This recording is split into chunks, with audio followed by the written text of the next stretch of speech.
SSC CGL mains 2025 వచ్చిన question multiple approaches చెప్తాను, జాగ్రత్తగా వినండి. ఆప్షన్స్ యూజ్ చేసి ఎలా స్మార్ట్గా సాల్వ్ చేయాలి, ట్రెడిషనల్గా ఎలా సాల్వ్ చేయాలి, అండ్ ట్రెడిషనల్ కూడా క్యాలిక్యులేషన్స్ వస్తే స్మార్ట్గా ఎలా అప్రోచ్ అవ్వాలి, ప్యూర్గా ట్రెడిషనల్గా ఎలా సాల్వ్ చేయాలి, ఏదైనా షార్ట్ కట్ ఉంటే ఎలా సాల్వ్ చేయాలి. టోటల్ 4 అప్రోచెస్ చెప్తాను, జాగ్రత్తగా వినండి. ఫస్ట్ ఆప్షన్స్ యూజ్ చేసి స్మార్ట్గా ఎలా సాల్వ్ చేయాలి.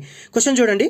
The diagonal lines of the 3 faces of a rectangular paralleloid are which meet at the same corner are √5 cm, √10 cm, √13 cm respectively. What is the volume of this paralleloid?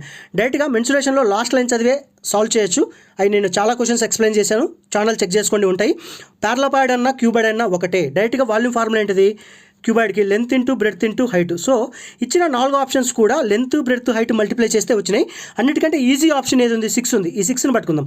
ఈ 6ని నేను ర్యాండమ్గా split చేసుకుంటా, factorisation చేసుకుంటా. 1 2 3. ఎందుకు 6 తీసుకున్నానంటే ఉన్న numbers అన్నిట్లలో 6 అనేది factorisation చేయడానికి చాలా ఈజీ. ఒకవేళ 6 దొరకకపోతే నెక్స్ట్ నెంబర్ని పట్టుకుంటాం. చూడండి 1 × 2 × 3 6 సరిపోయింది కదా. ఇప్పుడు క్వశ్చన్ని రివర్స్గా వెరిఫై చేద్దాం. √1² + √2² √5 సరిపోయింది. √2² + √3² 9 + 4 13 అది సరిపోయింది. √3² + √1² అది 10 అది సరిపోయింది. సో డైరెక్ట్గా మీ ఆన్సర్ వచ్చేసి 6. ఒకవేళ 6 కాకపోతే నెక్స్ట్ వేరే నెంబర్స్ పట్టుకోవాలి, అదే నెంబర్స్కి ఇలా ఫ్యాక్టరైజేషన్ చేసుకోవాలి. అలా ఫ్యాక్టరైజేషన్ రివర్స్కి వెరిఫై చేయాలి, టైం టేకింగ్. అందుకని ట్రెడిషనల్ వే కూడా తెలుసుకోవాలి. ట్రెడిషనల్ వే చూడండి. √L² + B² = √5. Squaring and both sides చేస్తే L² + B² = 5 వస్తుంది. సిమిలర్గా B² + S² = 10 వస్తుంది. S² + L² = 10 వస్తుంది. సో ఇక్కడ 5 10 13 అనేది సింపుల్ నెంబర్స్ కాబట్టి మనం అజ్యూమ్ చేసుకోవచ్చు. LBH 1 2 3 అజ్యూమ్ చేసుకుంటాం, ఎందుకంటే అన్ని నెంబర్స్ కూడా చాలా సింపుల్గా ఉన్నాయి. అజ్యూమ్ చేసుకొని వెరిఫై చేసుకుంటా. √1² + 2² 4 5 సరిపోయింది. సిమిలర్గా ఇది 2 చేస్తే ఇది సరిపోయింది, ఇది చేస్తే ఇది సరిపోయింది. ఒకవేళ ఇక్కడ ఉన్న నెంబర్స్ చాలా పెద్దగా ఉన్నాయనుకోండి, పెద్దగా ఉంటే ఎలా సాల్వ్ చేయాలి అండ్ ట్రెడిషనల్ వే వచ్చేసి ఇలా సాల్వ్ చేయాల్సి వస్తుంది. ఇట్లా 3 ఈక్వేషన్స్ వస్తాయి, 3 ఈక్వేషన్స్ని యాడ్ చేసుకోవాలి. ఇట్లా వస్తుంది. ఫస్ట్ ఈక్వేషన్ మళ్ళీ సబ్స్టిట్యూట్ చేయాలి. అలాంటప్పుడు H వస్తుంది, సిమిలర్గా B వస్తుంది, సిమిలర్గా L వస్తుంది. మూడింటిని మల్టిప్లై చేస్తే ఆన్సర్ వస్తుంది. ఇది ప్యూర్ ట్రెడిషనల్. ఎగ్జామ్లో ఎంత సాల్వ్ చేస్తే టైం ఉండదు.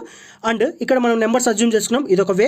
అండ్ ఇక్కడ వచ్చే నెంబర్స్ పెద్దగా ఉంటే ఎలా సాల్వ్ చేయాలి చెప్పేది జాగ్రత్తగా వినండి. అప్రోచెస్ √ఓవర్ వాల్యూమ్కి డైరెక్ట్గా ఫార్ములా. వాల్యూమ్ ఎలా ఫైండ్ చేస్తారంటే 2 నెంబర్స్ని యాడ్ చేయండి. 5 + 10 ఎంత? 15. 15లోంచి 13 సబ్ట్రాక్ట్ చేస్తే 2. నెక్స్ట్ 10 + 13 యాడ్ చేయండి, 23. 23లోంచి 5 సబ్ట్రాక్ట్ చేస్తే 18. నెక్స్ట్ 13 + 5 18. 18లోంచి 10 సబ్ట్రాక్ట్ చేస్తే ఎంత అవుతుంది? 8. సో ఇచ్చిన టోటల్ని 8తో డివైడ్ చేయాలి.